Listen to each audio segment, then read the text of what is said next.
In this video, I'll show you how to add floating buttons in Squarespace.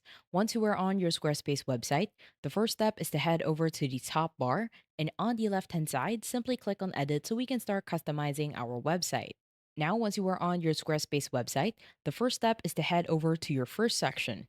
So on this website, this is my first section, and the reason why we want to be on our first section is because we want our floating button to start at the very start of the website.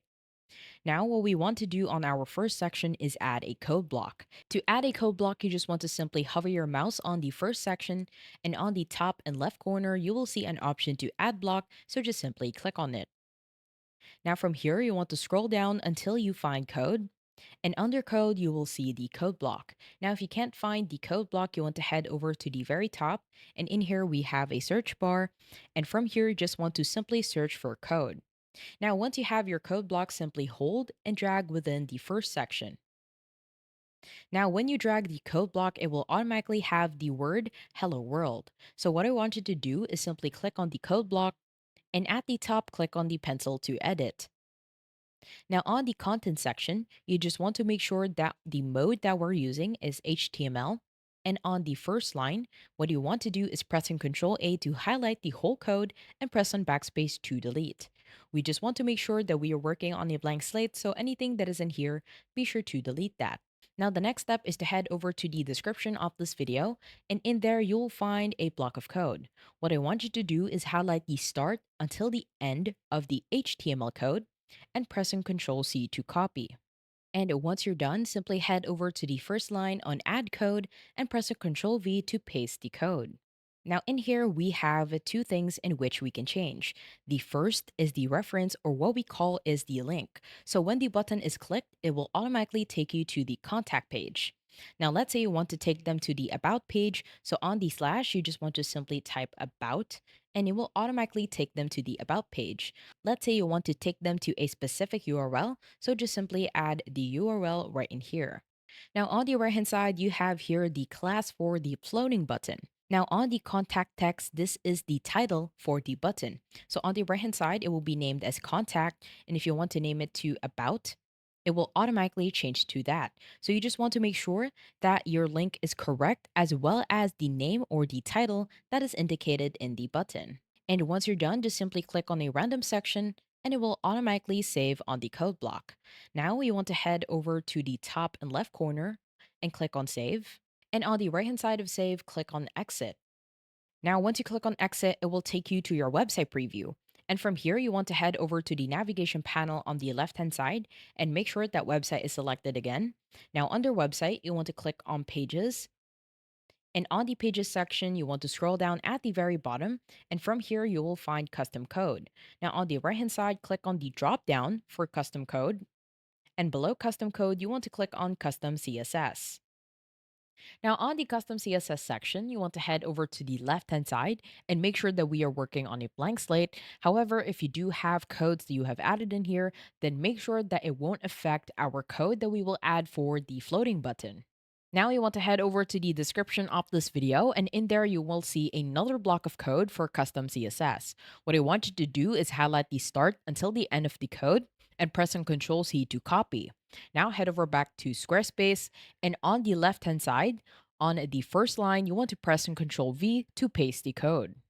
And once you paste the code, as you can see on the bottom and the right hand side, we now have a floating button. Now it also has an animation when we hover our mouse on the floating button.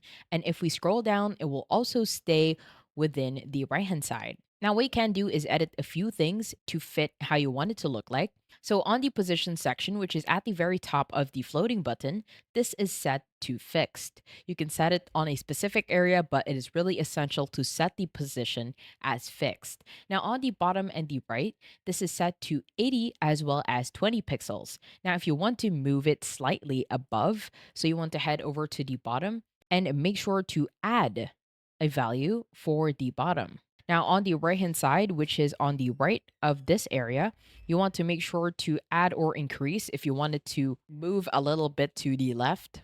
You can set it from 20 pixels, you can add more, like 50, and it will automatically move slightly to the left. Now, on the background section, this will be the background of the button. If you want to change the background, this is set to 0. So what you can do is highlight the hex code.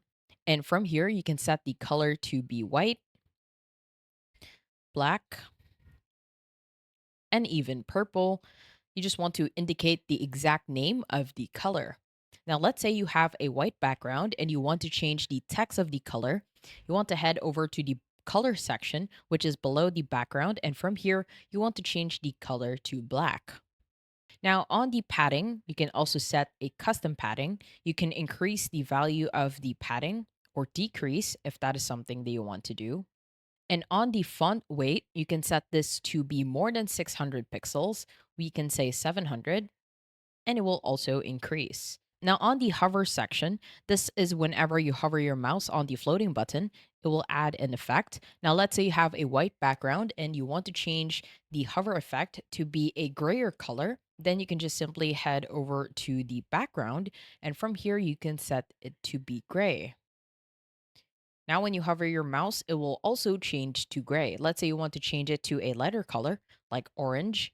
So if you hover your mouse on it, then it will also change to that color. What you could also do on the background is set it to be transparent. So on the background, just simply highlight the color and press on backspace to delete, and it will copy the background that is behind the button. Now, on the box shadow, this is the box shadow or the drop shadow that is behind the button. So when you hover your mouse, you will have a drop shadow. You can also increase or decrease the value if that is something that you want to do. And once you do that, if you hover your mouse again, the box shadow will be more prominent than before. I hope you found this tutorial helpful. Please let me know if you have any other questions in the comment section below, and I will try my best to help you out.